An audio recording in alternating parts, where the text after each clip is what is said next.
Good evening. I'm Brighton Supervisor Bill Maley, and I'd like to welcome you all to tonight's July 23rd, 2014 meeting of the Brighton Town Board. We're happy to have you here, whether you're in the audience live or watching us at home on TV or streaming on the internet. We're always pleased to have community involvement in these meetings. I would note that the agenda and supporting materials for tonight's meeting are available in the back of the room.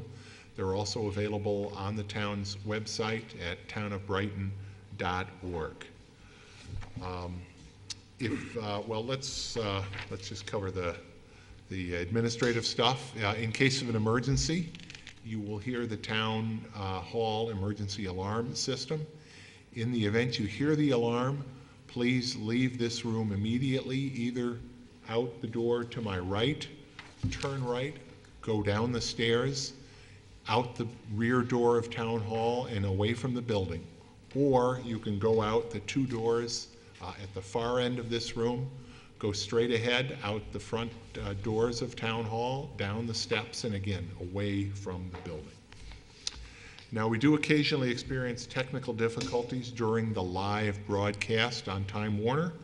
If you do experience any difficulties viewing this telecast tonight, please call Time Warner Cable. Their number is 756-5000. That's 756-5000. Let's start with a pledge to the flag, and I'll ask Town Board Member Chris Warner to lead us, please. I pledge allegiance to the flag of the United States of America and to the republic for which it stands, one nation, under God, indivisible, with liberty and justice for all.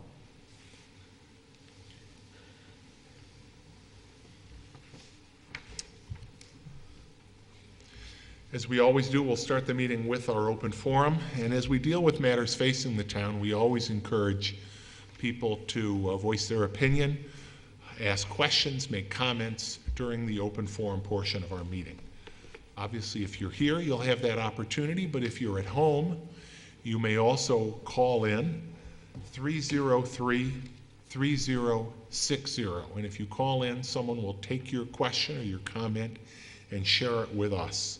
That number is 303-3060.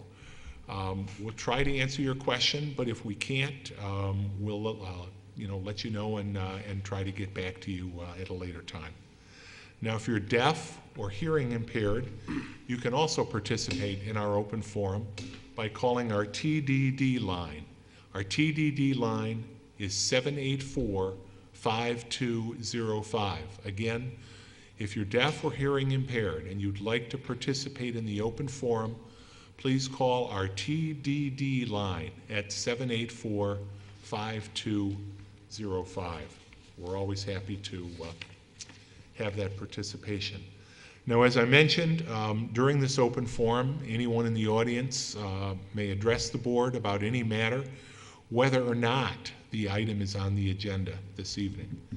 Now, if you're here to address a matter that's on the agenda as a public hearing, and we do have one public hearing tonight concerning the proposed best value pricing local law of 2014, and you would like your comments on that law to be a part of the record, please wait until that public hearing is called, and then you can share your comments with us for the record. But during the open forum, I'll recognize members of the audience that wish to speak. When you're recognized, please come to the podium. If you would, please give us your name and address. Please direct your comments to the board and not to other members of the audience. Please be courteous and please try to keep your comments as concise as possible. So with that, we will begin the open forum portion of the meeting. Is anyone here that would like to address the town board during open forum? It appears not. Okay. And we have not received any phone calls. So we will proceed then with the business agenda. And we'll start with a motion to approve the agenda. Can I have a motion to approve the agenda for tonight's town board meeting? So moved. Second. Any discussion? Please call the roll. Councilmember Vogel? Aye. Councilmember Novros? Aye. Councilmember DePonzio? Aye. Councilmember Warner? Aye. Supervisor Mealy? Aye. Next, can I have a motion to approve and to file the town board meeting minutes for the July 9th, 2014 town board meeting? So moved. Second? Discussion? Please call the roll. Councilmember Vogel? Aye. Councilmember Novros? Aye. Councilmember DePonzio? Aye. Councilmember Warner? Aye. Supervisor Mealy? Aye.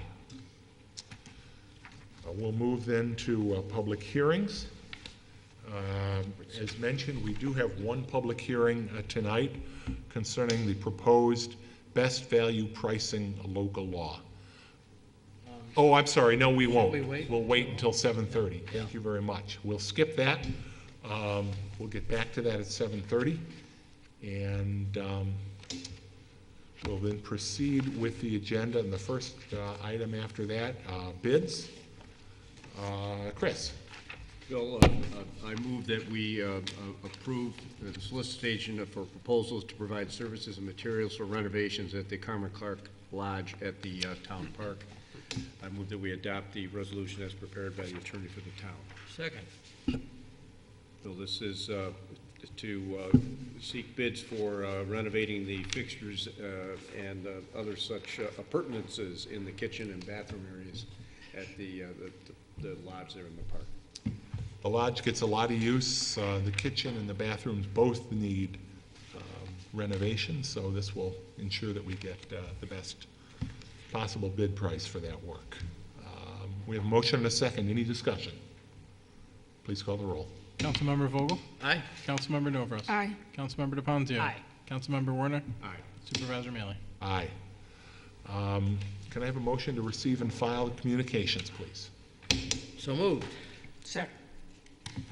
Must be midsummer. We have one item of communication that we're receiving and filing. It's from Ms. Muller of Time Warner Cable, providing us with some monthly updates on changes to Time Warner Cable service. We have a motion and a second. Any discussion? I see that stars will be free for August 8th through 10th. Okay. So maybe although I can't, I cut the cable. I guess everybody else can. Not tune in. free for you. Not free for me. All right. If there's nothing further, Dan, please call the roll. Councilmember Vogel? Aye. Councilmember Novros? Aye. Councilmember DePonzio? Aye. Councilmember Warner? Aye. Supervisor Mealy? Aye. Committee reports, Louise? The Parks and Recreation and Community Services Committee has not met, will not meet until the end of September. All right, thank you very much. Chris, Finance Committee has met.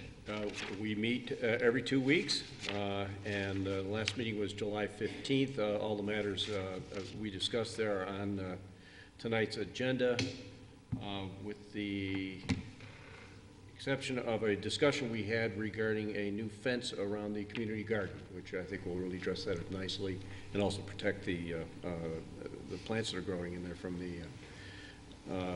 the ground animals and perhaps the deer, depending how high they jump. But otherwise, the only other aspect is that we will have our next meeting on Tuesday, August 5th in the Stage Conference Room at 3:30 p.m., but also we discussed at length the CIP, the Capital Improvement Plan, and we appreciated the Finance Department coming in and going through this along with the other department heads, looking at in detail all the various capital improvements that will be part of our budget, which are significant, and it's a real challenge to get ourselves within our budget, but the process is just beginning now. But next meeting, August 5th. And I would note that at the August 5th meeting, we will, the Finance Committee will review the CIP, which has been reviewed by our Budget Review Task Force.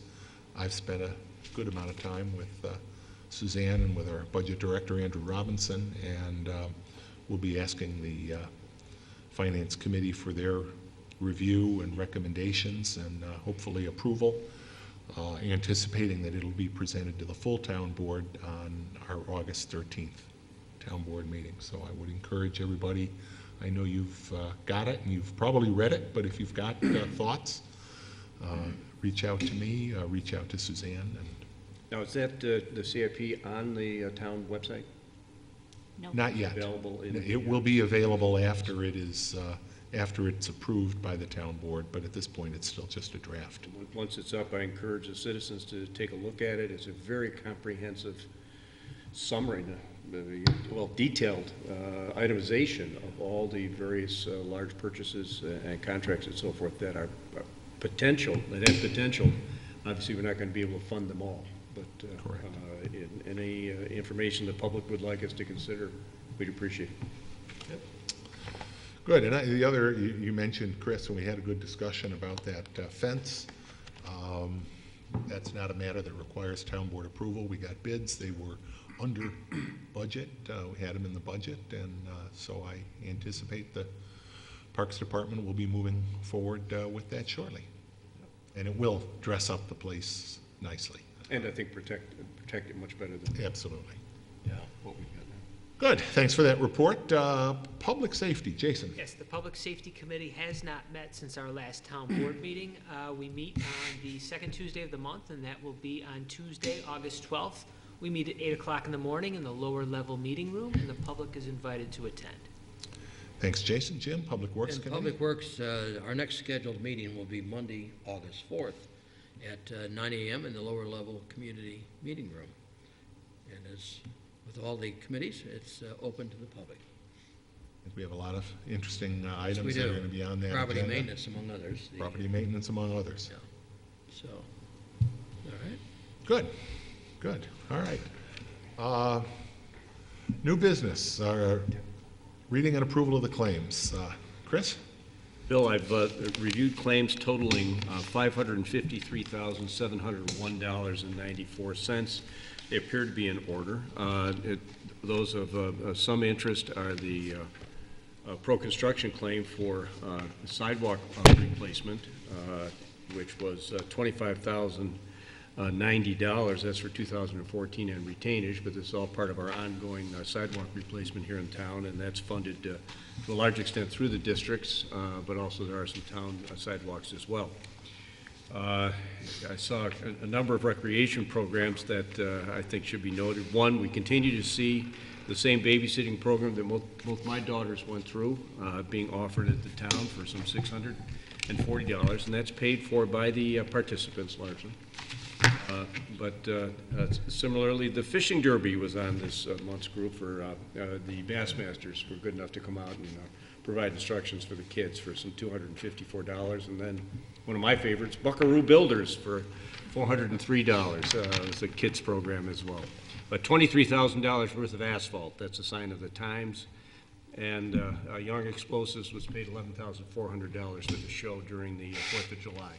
And again, paid for to a large extent through donations from our supporters for that event. And the big hog was the Excellus Medical Premium, $234,052, and that made up about half of the total. But I have found my review seems to indicate the claims are in order, and I move that they be approved for payment. Second. You mentioned the fishing derby, which is an event I always like to go to. The $200 plus doesn't go to the Bassmasters. The Bassmasters are there as volunteers. They're there. They help mentor the kids who are learning how to fish. That really goes to trophies and some food and the like. But it really is a wonderful morning every year. It's a busy day. It's always on a Saturday morning where there's a lot of things going on early in the season. But we see those kids with their families out on the pond at the town park. They're having a great time, and I can't thank the Bassmasters as well as some of our staff who help with that event enough. It's just one of those feel-good events. I always make it a point to stop in and visit. Young child with a fishing pole is a fun thing. Very, very, very true. Okay, we have a motion and a second. Any further discussion on that item? Then Dan, please call the roll. Councilmember Vogel? Aye. Councilmember Novros? Councilmember DePonzio? Aye. Councilmember Werner? Aye. Supervisor Mealy? Aye. Louise? The next matter is approval to accept donation of 4-foot benches that will be installed at the 12 Corners Park from Webster Properties LLC and Brighton Chamber of Commerce. I move on the resolutions prepared by the attorney to the town. Second. I want to thank Craig Webster, Webster Properties, for his very generous donation, matching a donation from the Brighton Chamber of Commerce. This is a matter that was reviewed not only by our Finance Committee, but also in the Parks and Recreation Committee. The design was also reviewed by Bill Price, landscape architect and volunteer for the town. Made some changes from the original design, but the goal really is to recognize Brighton's bicentennial, put in some additional brick paving in the corners, and also set in there benches that will be facing out.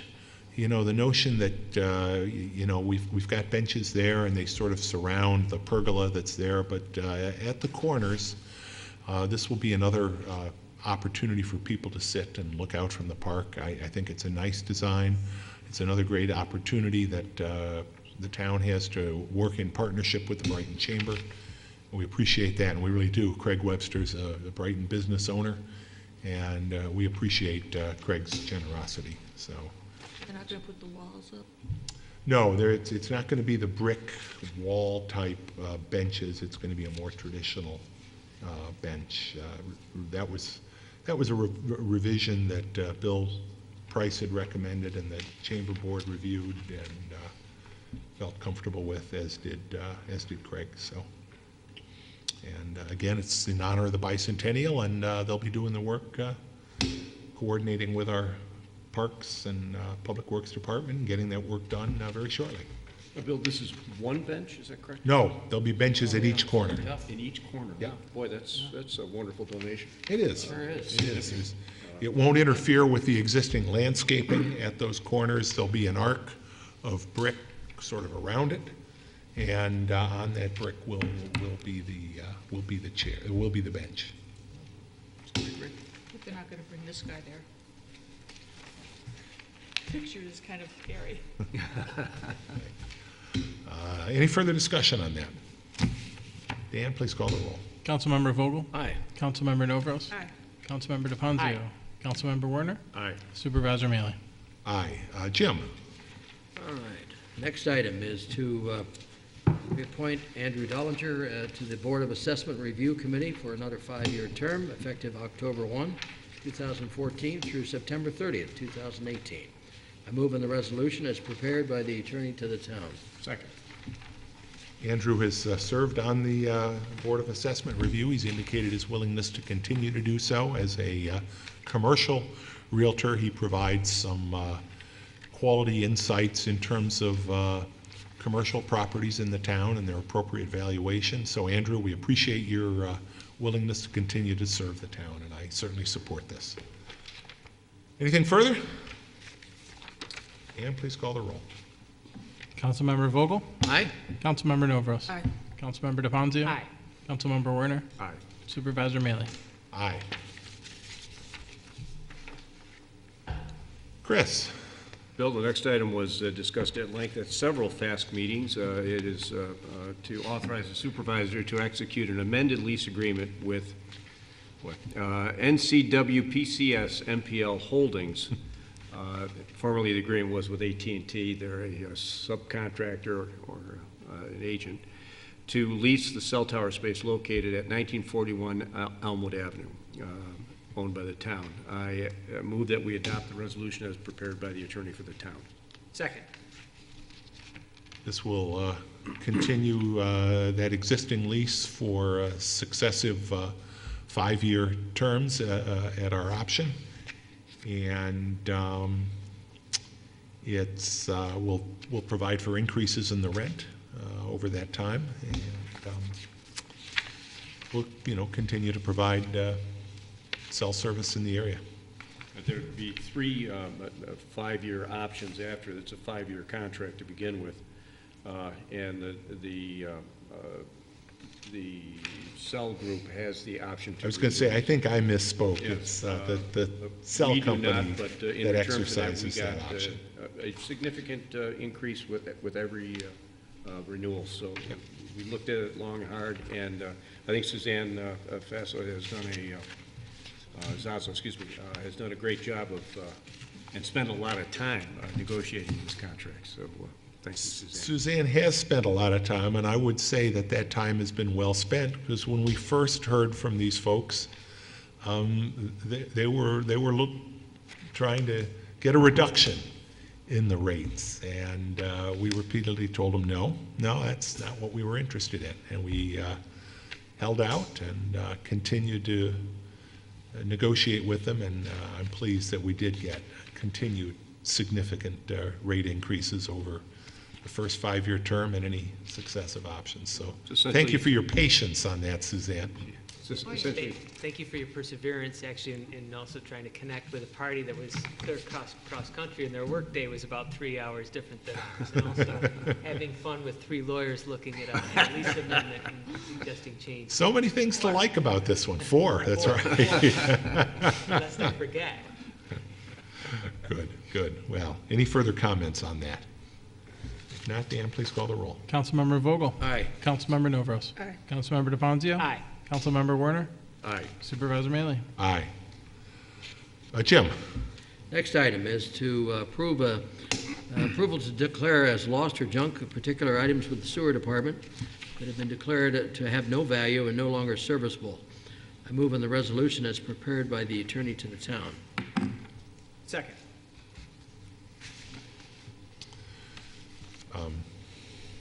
These are some flow meters that are either obsolete or, in one case, we believe Swept maybe away. through some tampering, got swept away in the sewer system. So It lived up to its term. It's submersible. it is submersible and it So flowed. submersible, we can't find it. But these monitor the volume of flow through the sewer system, water, and that's how we monitor whether That's correct, Chris. we're getting seepage into the sewer system. And Yeah, it's basically gives us a dynamic tool when we have rain events or anything else to gauge how the system's performing and whether we need to, do any other, I guess, rehabilitation or things of that nature. But that is the premise for going through and monitoring the system, just to make sure that we have capacity. so they're well used and they wear out. How many of these do we have, Tim? These were obviously declared as Yeah, junk. generally, the ones that have been declared as junk are old, no longer serviceable, Jim.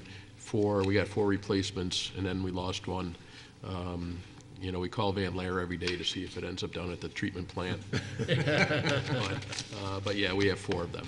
Yeah, okay. Good. Anything further? Please call the roll. Councilmember Vogel? Aye. Councilmember Novros? Aye. Councilmember DeFazio? Aye. Councilmember Werner? Aye. Supervisor Maley? Aye. Chris? Next item, Bill, is to get approval for you to execute an agreement with AVS to provide, help me here, RPS V4 consulting and updating services for the RPS V4 software for the town assessor's office, which is their basic software system. For the year 2014, I move that we adopt the resolution as prepared by the attorney for the town. Second. Yeah, that is very important software that our assessor, Elaine Ainsworth, uses in the course of evaluation. It's a state system that is updated periodically. The V4 is version 4, and this is a contract that we enter into every year in the case we do have relatively minor but still important This is the consultant who comes in and helps it, helps tweak it and make sure it's operating properly. And Gets It updated. doesn't exceed $1,500. Correct. Anything further? Nope.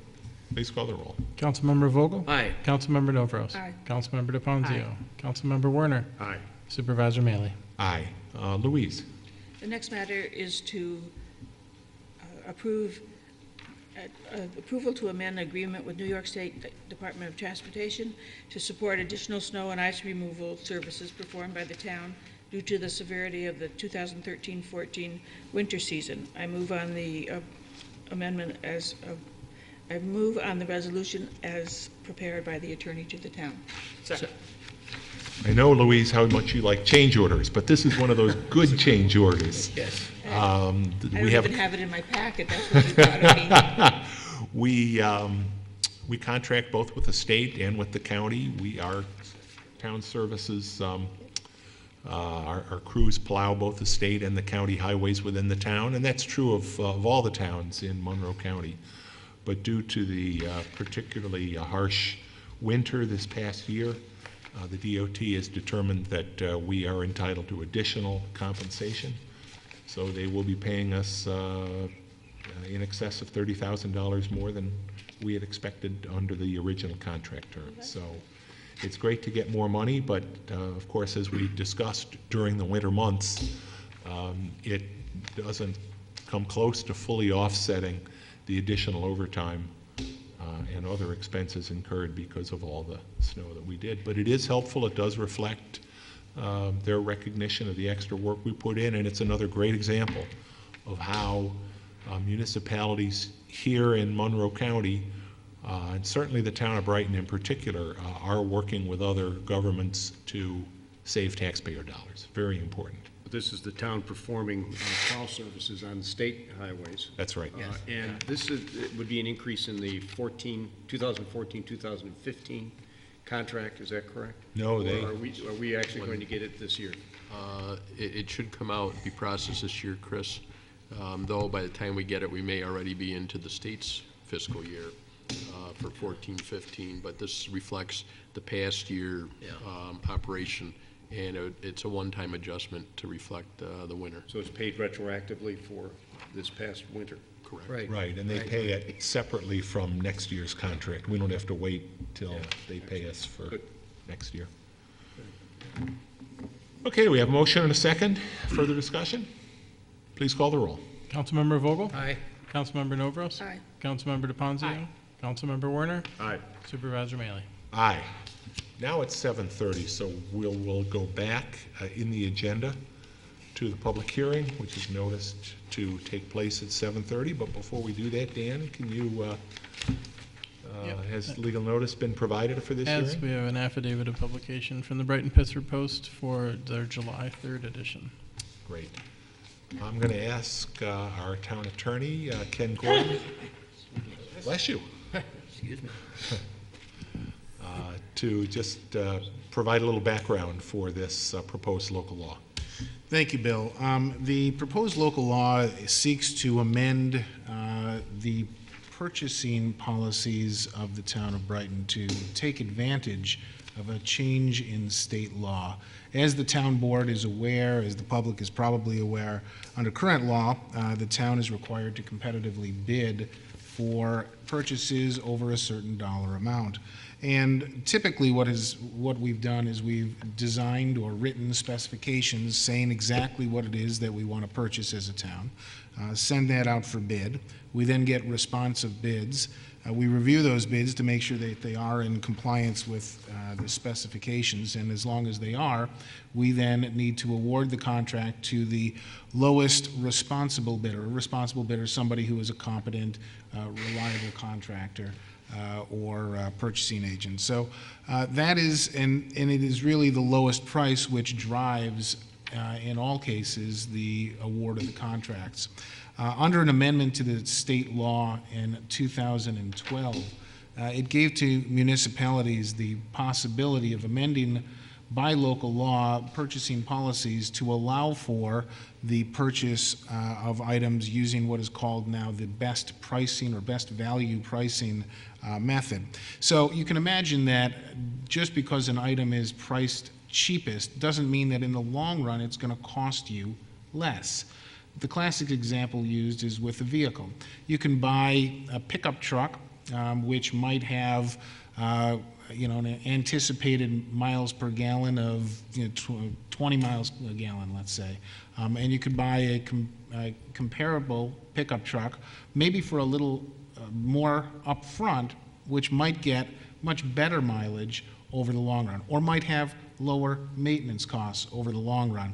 And those additional factors, fuel economy, expense over time, maintenance, and other factors currently under the existing law cannot be considered because all we can look at is that upfront pricing. Well, the best value allows us to consider those additional items. It also allows us to take into consideration things like women-owned businesses, minority-owned businesses, in awarding contracts as well.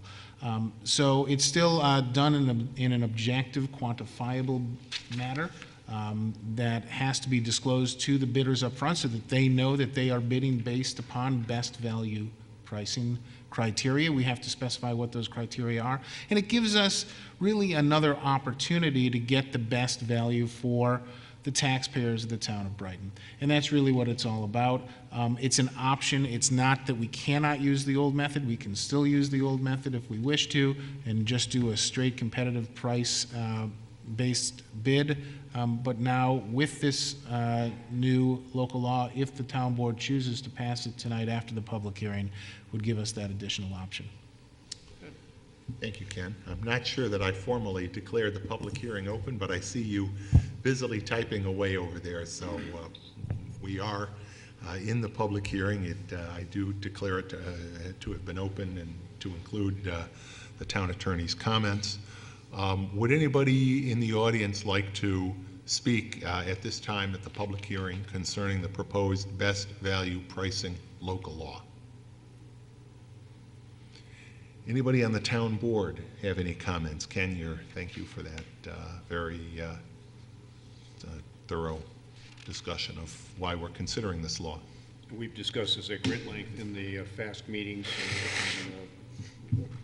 Commissioner Keefe also attended as well and discussed certain applications of it as well. And it's just another tool that we have to get the best value for our citizens in purchasing. As Ken explained, I fully support this, and this makes eminently good sense. You know, Can this be used for any price? Is it a minimum price that you have? Like a truck is very expensive compared to T-shirts? So you could use this for any priced purchase. You're only required to do competitive bidding, or you're under the competitive bidding law for purchases of $20,000 or more. Correct. Yes. 20,000? $20,000 or more. The Pull that number out of general thin air. municipal law, competitive bidding, the town has procurement policies that apply to lower priced products. But But you- Ken's right, you can you bid could- less expensive items if you choose to. You're just not constrained, frankly, you're not constrained for lower priced items to have, competitive bidding or best value bidding or other. We do have a procurement policy which defines how it is that the town buys all products. But under state law, no. You could use this, but you're not required to use any kind of particular method. If this local law is passed, we will amend our policy, our internal procurement policy. Right, Suzanne and I had talked about, how we wanted to go about making this happen. The first step is to see if the board would pass the local law amending, passing the local law, giving us the option to do best value pricing. I think it's going to be closely followed by an amendment to the procurement, or proposed amendment to the procurement policy, which would put this into effect. Good. Okay, just a quick question on mechanics, and I also think that this is a very good idea. It looks like under the general municipal law that the state has a sunset provision in here until June 1, 2018.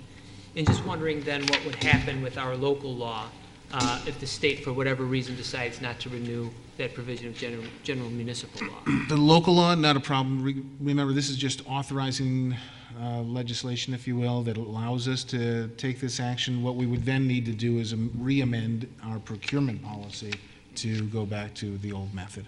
Okay, thanks. Unless we felt that this was something we wanted to and could continue as a home rule matter and, preempting provisions of state law. I guess I'm hopeful that after this trial period, and I think that's the reason there is a sunset, is that the legislature wanted to make it available as a trial. hopefully it will produce good results and the legislation will be continued. Sure, changes in this area are always made conservatively, cautiously, because we're talking about putting taxpayer money at potential risk if there are abuses in the system.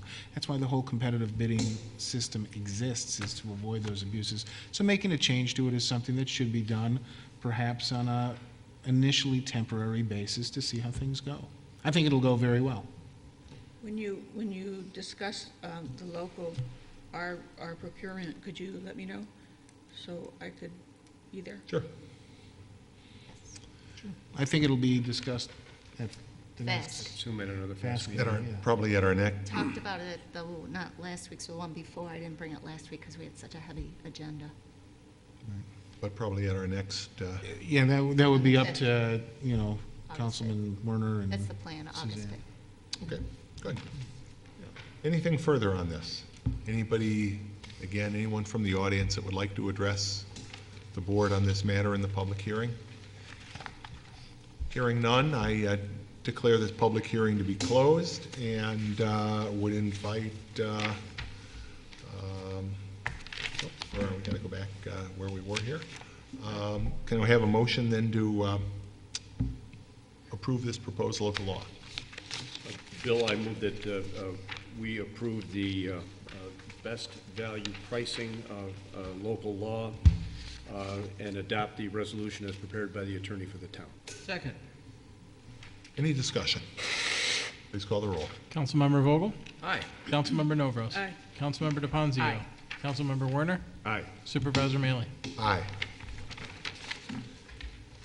Thank you. We'll go back to new business, to the item concerning an amendment to the self-funded dental benefit plan. Jason? Yes, the next matter, it seeks approval to amend the self-funded dental benefit plan to include all part-time employees who work at least 20 hours per week, along with authorization to amend benefit description documents to support same. I move that we adopt the resolution as prepared by the attorney to the town. Second. Just to note, I think this is for permanent, part-time. Yes, it is for part-time permanent employees. And I think that's correctly spelled out in the resolution It is. itself. The agenda doesn't have the word permanent, but yes, it does. This is at no cost to the town. This is just gives the option of the permanent part-time employees to subscribe to this coverage if they wish. The only cost to the town is a one-time, I think $300 charge to amend the plan description to note that this is in there. But yes, other than that, the premiums are all self-funded by any employees that choose to participate. And we thought it was appropriate, given that fact that part-time employees, part-time permanent employees who are working at least 20 hours a week have that same opportunity. Okay, anything further on that matter? If not, Dan, please call the roll. Councilmember Vogel? Aye. Councilmember Novros? Aye. Councilmember DePonzio? Aye. Councilmember Werner? Aye. Supervisor Mealy? Aye. Jim? Next item is a change order. To authorize the supervisor to execute a change order number 1 to the agreement with Pro Construction to support additional estimated 3,575 square feet of district and townwide sidewalk repairs needed. I move on the resolution as prepared by the attorney to the town. Second. Tim, if you could just briefly address this? Certainly, Bill. From time to time, and as we've experienced this year, we actually have had a lot of requests for people from doing sidewalks at their properties that have been brought to our attention, as well as driveways, and some at large sidewalks themselves. We do have money in the budget, and we are proposing to increase the scope of the work to add the additional amount of revenues, or dispersing the amount, and attached to the correspondence is the breakdown that it would be $30,190 in the sidewalk districts and $3,810 in the at-large town account for increasing the contract. Many times we try to, we estimate, and then if the cost comes in lower, we award the contract based upon the estimate that we provided for sidewalk to be replaced. If the numbers come in lower, which they have in this case, it allows us to perhaps add sidewalk and increase the scope of the work during the year. So we feel it's a good use of money, a good price to do the work, and it allows us to really try to keep up a little bit better with maintaining the sidewalk replacements that are needed. So all in all, a good proposal. Yep, very important to keep the infrastructure. Thanks, Bill. Yes, it is. Tim, for clarification, they're explaining this in square feet. Now, our sidewalk standard is pretty much 5 feet wide.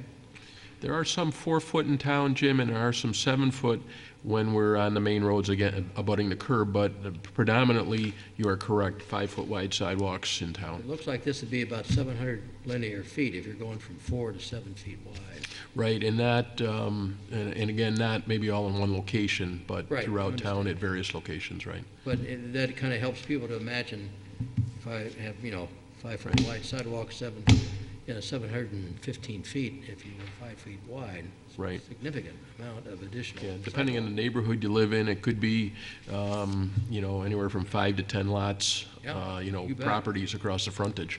So that would, that would constitute a significant replacement. Great, good. Okay, thank you. We have a motion and a second. Any further discussion on that item? If not, Dan, please call the roll. Councilmember Vogel? Aye. Councilmember Novros? Aye. Councilmember DePonzio? Aye. Councilmember Warner? Aye. Supervisor Mealy? Aye. Louise? The next matter is to set a public hearing date of August 13th, 2014 for the proposed removal of a tree at 275 Ashbourne Road. I move on the resolution as prepared by the attorney to the town. Second. It's never happy when we have to consider taking down a real specimen tree like this one, a 48-inch black walnut. But you review the arborist report and the photos, you can see why. I do encourage everyone to drive by and take a look at this tree before our public hearing, which would be scheduled for August 13th. And have we gotten the tree council's report on this one? Bill, or how does it go to tree council, Tim? Oh, yes, it has, the attachments, Chris, you see that, went to Public Works and the Tree Council. That letter that's attached, after my letter is the Tree Yeah. Council letter from Rick DeStefano saying it's been reviewed Yep. with their concurrence. The tree council letter is here? Yeah, and Missing the it. first letter is from Tim, and then the letter from Rick excuse me, there. DeStefano is, Right. Yep, What Rick about the other DeStefano, four excuse me. trees? Pardon me? How come the other 4 trees aren't on? Because they're not significant, Louise. They don't need to have a public hearing, but we have sent notification out to all those people advising them of the tree council's determination. So I've heard back from 2 of them, and hopefully we'll hear back from the other 2 within 30 days. Now, when will the neighbors on Ashbourne get notices of the public hearing sent to them? Will it happen in the upcoming week, or? Well, Yes. I would think that, Yeah, and I wanted to interrupt and just suggest a slight change to the resolution that I drafted, which directed the clerk to publish and post notice. Yeah. I think that a mailing of notices is required actually Correct. under the code. I'm having a little trouble pulling up the code on our antiquated internet here, but that's what my recollection is. that is correct. The supervisor is agreeing with me, so I know I'm right then. So if we could just change that language in the resolution, and there is a specific time period within which those notices must be made, And it needs, yeah, we'll make sure that they go out then. Yep. Yep. But because we have 3 weeks between board meetings here, we Oh, do yeah, have we've got time plenty of to time do to it do it. There's for no that doubt. August 13th meeting. Yeah. All right, so we do have just that modest suggested change to the resolution, noting that instead of publishing, we're going to be mailing a notice on this. So Louise and Jim, you made the motion and seconded. You accept that as a, Yes. It's an amendment? in addition to publication, right? No, you don't publish. Tree notices are not published. I think you post them as well. They are not published. I do know that. Okay. They are not published. But it goes to everybody on the street or just? No, it goes to adjoining Neighbors. properties and sort of the kitty corner properties. So it's sort of a box around Right, touching properties. touching properties. Yep, yep. Tim, in that notice, we do let them know that we plan to replace that tree. Absolutely, Jim. Yeah, I think it's important the public understand that. We're just not doing a ripsaw tear down, we're doing replacement of these trees. And that will be in the notification sent out to Jim. And we'll work with the, the neighbors or Right. neighbor, if you want to call it, whoever wants to participate for replacement Selection tree. of the tree and so on. And that planting would probably take place in the spring. That's correct, Yeah. Bill, yeah. We always try to get it in the next round of You plantings. bet. Okay, good. Okay, anything further? Please call the roll. Councilmember Vogel? Aye. Councilmember Novros? Aye. Councilmember DePonzio? Aye. Councilmember Warner? Aye. Supervisor Mealy? Aye. Jim? The next item is to receive and file the final supplemental generic environmental impact statement that was received from the University of Rochester for its institutional plan development, its IPD project. And we'll forward that on to Stantec, the project consulting firm, for their review. I move on the resolution as prepared by the attorney to the town. Second. Any discussion? We do have representatives from the university here with us this evening. If anyone, either on the board or in the audience, has any questions about this? Well, Bill, this is just to receive and file the report. This is not approval of the plan, but just to start the clock on the process. Is that Yeah, correct? we'll review it. We'll get recommendations from Stantec, and ultimately, it would be proposed to be found to be final, and also we would prepare and approve a finding statement related to that. And then and only then would we continue on with the substance of the incentive zoning approval process, Yeah. as well as the review, further review of the initial proposed building to be constructed as part of that IPD project, the proposed imaging building that the U of R has discussed with us. But this is one more step in that process. I was just wondering if the representatives from the university would like to say anything. Well, we've had a lot of I opportunity. think we have, but, You're welcome to, but there's not a need to. yeah, fine. Anything further? Any further comment from the board or questions from the board? No?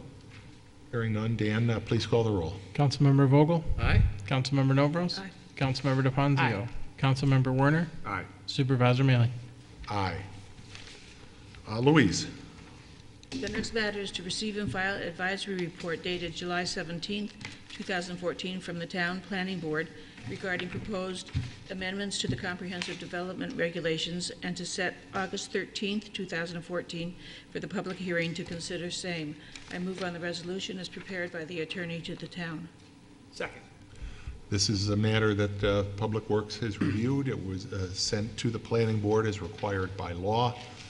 The Planning Board has issued their report. They've made a finding that these technical amendments are consistent with the intent of the town's comprehensive development regulations and also with the current comprehensive plan. So we would then propose to set a public hearing on these technical code amendments that will be held on August 13th at 7:30. And who seconded that motion? I'm sorry. Jason. Thanks. Jason did, yeah. Any discussion on that? We do have several public hearings on the night of August 13th. Hearing none, Dan, please call the roll. Councilmember Vogel? Aye. Councilmember Novros? Aye. Councilmember DePonzio? Aye. Councilmember Warner? Aye. Supervisor Mealy? Aye. Next, matters of the supervisor. I do have three things that I want to mention. First is a sad one. Our friend, the town's friend, and really the community's friend, Bob Monahan, found out today, passed away yesterday.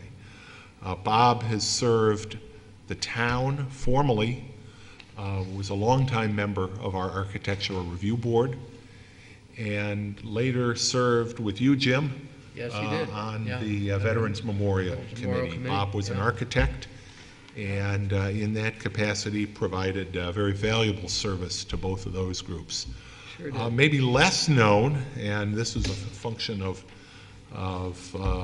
many, over 20 years of participation in Brighton Rotary, and I was certainly pleased to have joined Bob as a member of Brighton Rotary for all those years. Bob was really the clerk of the works when Brighton Rotary assisted providing sweat equity for the restoration of the Buckland House. Bob was there supervising volunteers, even those of us that weren't quite as capable as others. I could paint ceilings, and he knew how to put me to work where I could be the most use. You're the only guy who could do it without a ladder. No, I even needed a ladder. Really? The ceilings in that Buckland House are pretty high in places. My goodness. So, Nancy, we send our deepest regret at Bob's passing, and he will certainly be missed. That was just a few of the things that Bob did for this town. So, He was an election inspector for many, many years as Thank well. you. I know I got to work with him very closely with that. Yep, So I'm sure very was.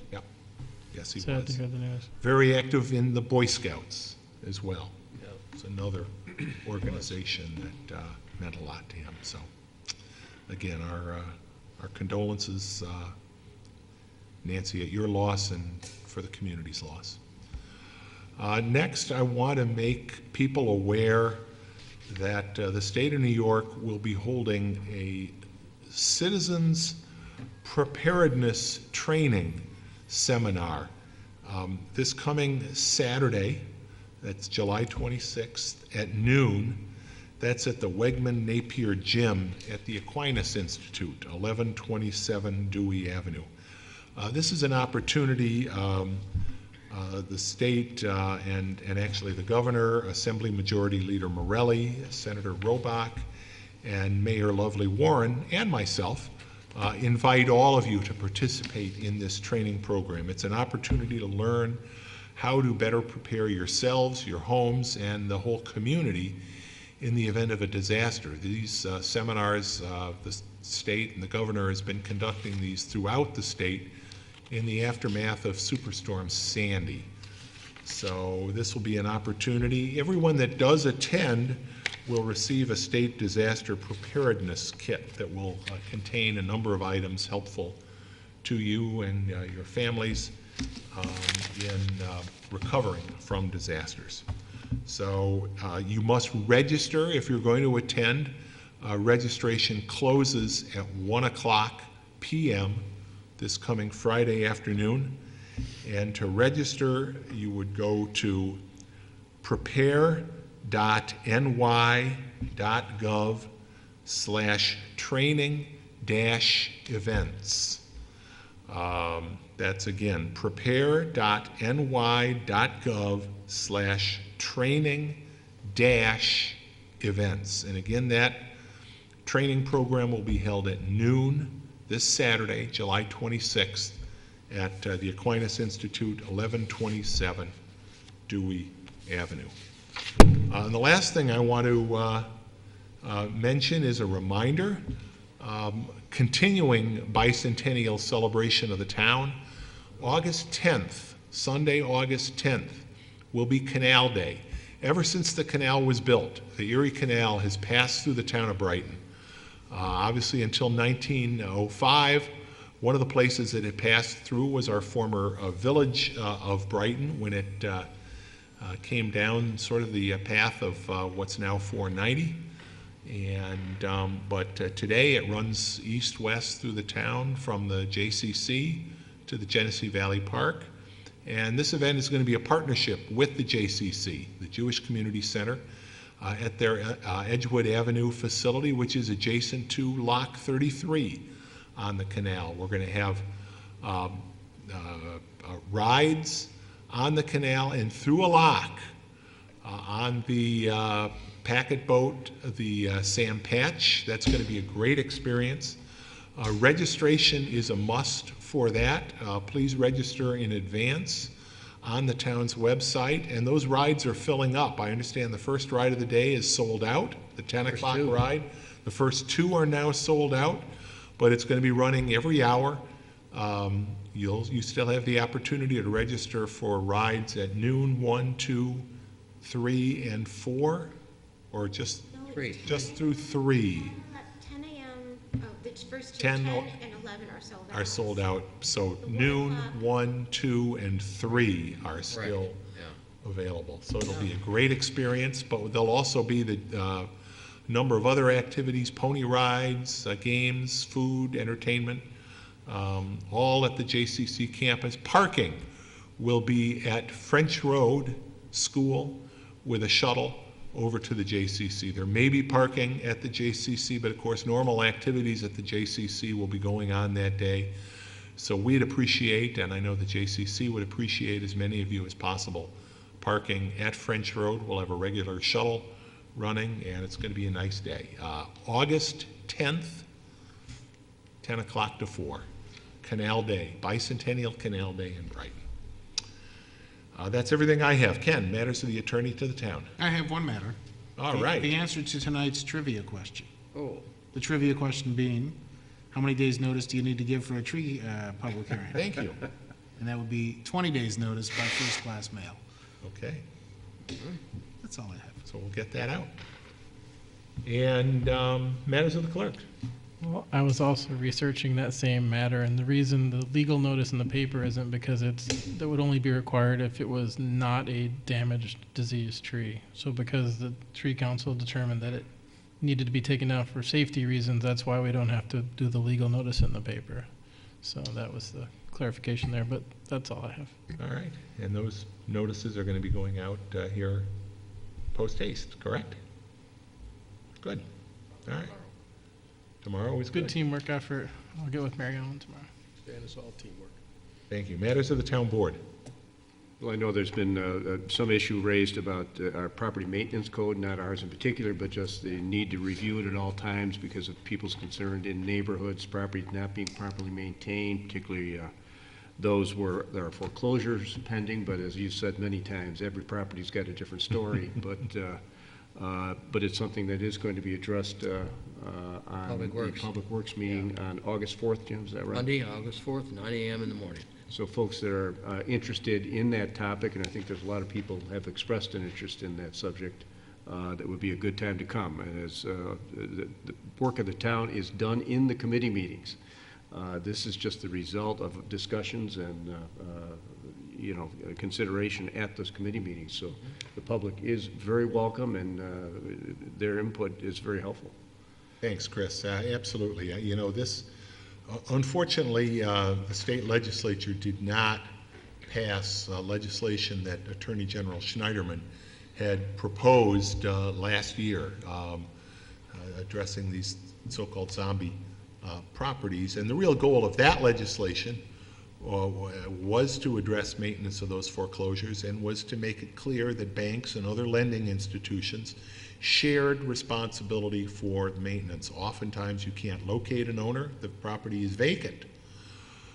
But you know who the bank is, if it is a bank foreclosure. And making sure that banks step up, frankly, it gives them an incentive to continue to move the process along. So that would have been good legislation, and I wish it had been approved by the state legislature. I hope the state will consider it again this year. But because they haven't, I agree, it's important that we act. I think the best feature of the law that was passed in Pittsford, and one that I think we should consider as well, does exactly that. It makes the bank jointly and severally liable, and that just means that you can go after either the bank or the property owner for the cost of maintaining the property if they do not do it themselves. This is vacant properties, and all in all, compared to some communities, we do not have as many of these as some other communities, but this is another tool in the toolbox. As we said, in the other context, to make sure that our staff has the ability as effectively as possible to make sure that somebody is maintaining these properties. And I gotta commend Chris Roth, who is out there in the trenches on a daily basis, working with property owners, talking to neighbors, finding out what's going on, making sure people mow their lawns, making sure that other code matters are addressed.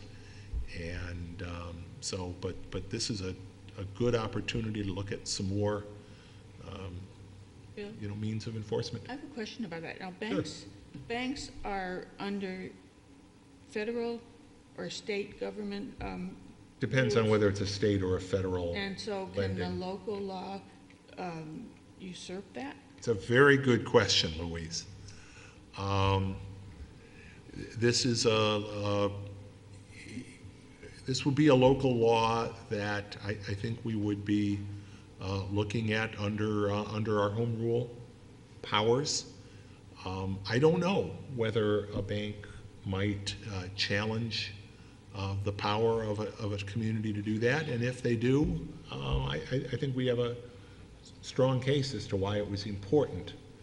Property maintenance, probably more than anything else. The phone rings in my office. I know the phone rings in Tim's office.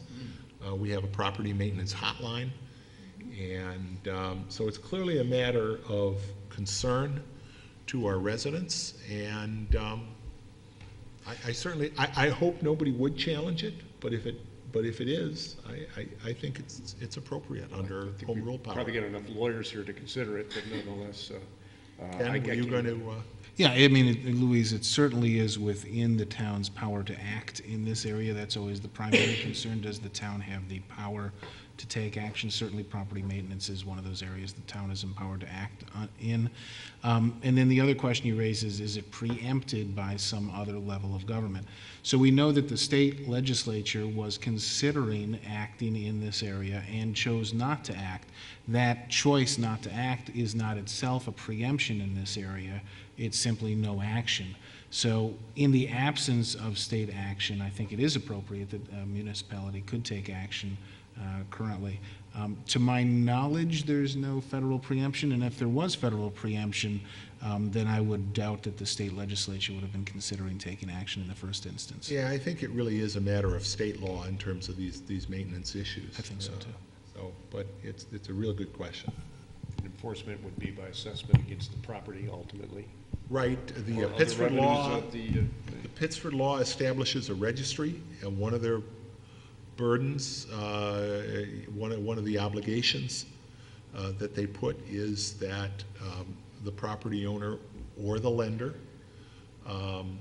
register the property after a certain time, after it's been vacant for a certain time, and pay a registration fee. That's one part of the law that we'll have to look at to see whether that makes sense here. I'm certainly going to want to look at those specific provisions and make sure we don't overly burden, for example, people who are in good faith trying to sell their homes, haven't been able to sell them as quickly as possible, may have moved on to another job in another community. I want to make sure we look at situations like those as to whether those really should be subject to that registry the same way. But that's, as you said, that's why we've got the committee, so we can. It's an interesting approach. I spent some input. time speaking with the Pittsburgh Town Attorney about it. He was asking about enforcement issues, given my area of expertise, but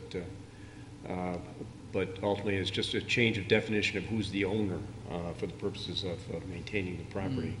And interestingly, the council indicated he took no pride in authorship, that he modeled it on the town of Binghamton, or city of Binghamton. excuse me. I think it might have been the town. There is a city and a town of Binghamton. I can't remember But which they it had was. something similar, so there's been some experience with it as well. Yep. So Yep. it's going to be an interesting discussion. And the reason this legislation is necessary, and the reason, frankly, when all is said and done, Ken, we may technically be preempting state law. This arose out of a decision by an appeals court down on Long Island that interpreted state law that at a pre-judgment stage in a foreclosure proceeding. They had a property that was abandoned, left in disrepair. I don't remember what town it was on Long Island, but